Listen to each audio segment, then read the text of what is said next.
Hi viewers, எல்லாருக்கும் வணக்கம். இன்றைக்கி நம்ம ஒரு சூப்பரான கொத்து இட்லி தான் செய்ய போகிறோம். அதுக்கு கடாயில் எண்ணெய் ஊற்றி கடுகு தாளித்து ஒரே ஒரு பச்சை மிளகா பொடிசாக கட் பண்ணி வச்சுருக்கேன். சேர்த்து ஒரு 3 சைஸ் சின்ன வெங்காயம் பொடியாக கட் பண்ணி சேர்த்து கொஞ்சமாக உப்பு சேர்த்து நல்லா வதங்கினதுக்கப்புறமா கொஞ்சமாக ஒரு பிடி கருவேப்பிலை சேர்த்து வதங்குறோம்.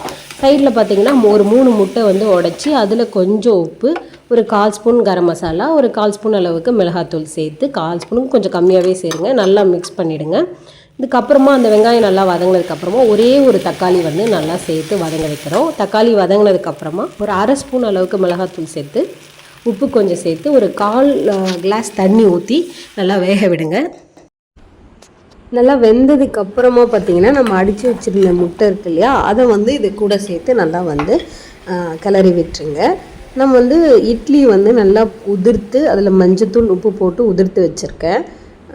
இதை அந்த முட்டை நல்லா வெங்காயத்தோடு நல்லா வதங்கினதுக்கப்புறமா நம்ம ஒரு 1.5 கரண்டி அளவுக்கு நான் மட்டன் குருமா சேர்க்குறேன். நிறைய சேர்க்கக்கூடாது, அப்புறம் ரொம்ப குழன்னு ஆகிடும் இட்லி. பரோட்டாக்கு சேர்க்குற அளவு சேர்க்கக்கூடாது, கொஞ்சம் 1.5 கரண்டி சேர்த்தா போதும். அதுக்கப்புறம் இட்லி உதிர்த்து வச்சோம் இல்லையா, அதை சேர்த்து ஸ்லோ ஃப்ளேமில் நல்லா வேக விடுங்க. அதுக்கப்புறமா கடைசியாக கருவேப்பிலை, கொத்தமல்லி, ஒரு 1 ஸ்பூன் அளவுக்கு நெய் சேர்த்து இறக்கிட்டீங்க அப்படின்னா ஒரு சுவையான கொத்து இட்லி சாப்பிட்லாம். பரோட்டா விட சூப்பராக இருக்கும். ஒரு நாள் ட்ரை பண்ணி பார்த்துட்டு எப்படி இருந்தது சொல்லுங்கள். டாடா, பாய்.